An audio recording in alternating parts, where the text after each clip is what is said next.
Hello, मी अंजली अन्नपूर्णा किचनमध्ये तुमचं स्वागत करते।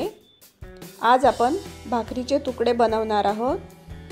त्यासाठी आपल्याला इथे भाकरीचे आधी तुकडे करून घ्यायचे आहे आणि भाकरीचे तुकडे आपल्याला थोडे मोठे-मोठेच करून घ्यायचे आहे आणि इथे आपल्याला ताजी भाकरी नाही वापरायची आहे। आणि आता मी इथे सर्व भाकरीचे तुकडे करून घेते। सर्व भाकरीचे इथे तुकडे करून झालेले आहे। आता आपण बनवायला सुरुवात करूया। त्यासाठी गॅसवर आपल्याला पॅन ठेवायची आहे आणि पॅनमध्ये तेल गरम झाल्यावर आपल्याला त्यामध्ये मोहरी टाकायची आहे। मोहरी झाली की आपल्याला त्यामध्ये आलं लसणाची पेस्ट टाकायची आहे आणि आलं लसणाची पेस्ट आपल्याला छान तेलामध्ये परतवून घ्यायची आहे आणि लसणाचा कच्चा वास निघेपर्यंत आपल्याला आलं लसणाची पेस्ट परतवून घ्यायची आहे। नंतर आपल्याला त्यामध्ये थोडंसं पाणी टाकायचं आहे।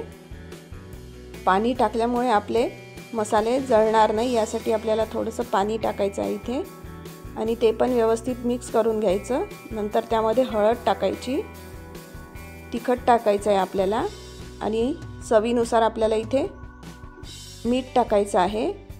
नंतर त्यामध्ये आपल्याला थोडीशी कोथिंबीर टाकायची आहे आणि हे व्यवस्थित आपल्याला मिक्स करून तेल सुटेपर्यंत आपल्याला परतवून घ्यायचं आहे। इथे बघा व्यवस्थित तेल सुटलेलं आहे। आता आपण गॅसची फ्लेम वाढवून त्यामध्ये आपण पाणी टाकून घेऊया। इथे मी थोडंसं पाणी पुन्हा टाकत आहे आणि हे व्यवस्थित आपल्याला मिक्स करून एक छान उकळी काढून घ्यायची आहे आपल्याला। इथे बघा छान उकळी आलेली आहे। आता आपण गॅस स्लो करून त्यामध्ये भाकरीचे तुकडे टाकून घेऊया आणि ते पण आपण व्यवस्थित मिक्स करून घेऊया आधी आणि नंतर त्यामध्ये आता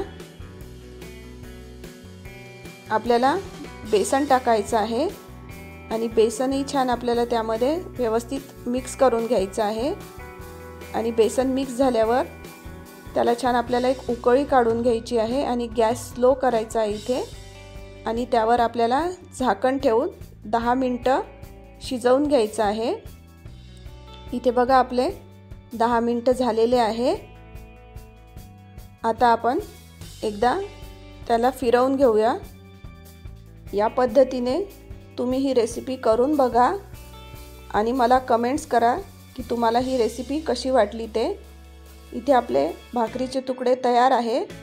त्यावर आपण थोडीशी कोथिंबीर टाकून परत एकदा व्यवस्थित मिक्स करून घेऊया आणि भाकरीचे तुकडे सर्व करताना त्यावर लिंबाचा रस टाकून सर्व करायचे असते। त्यामुळे या डिशची आणखी टेस्ट वाढते आणि खूप छान लागतात हे।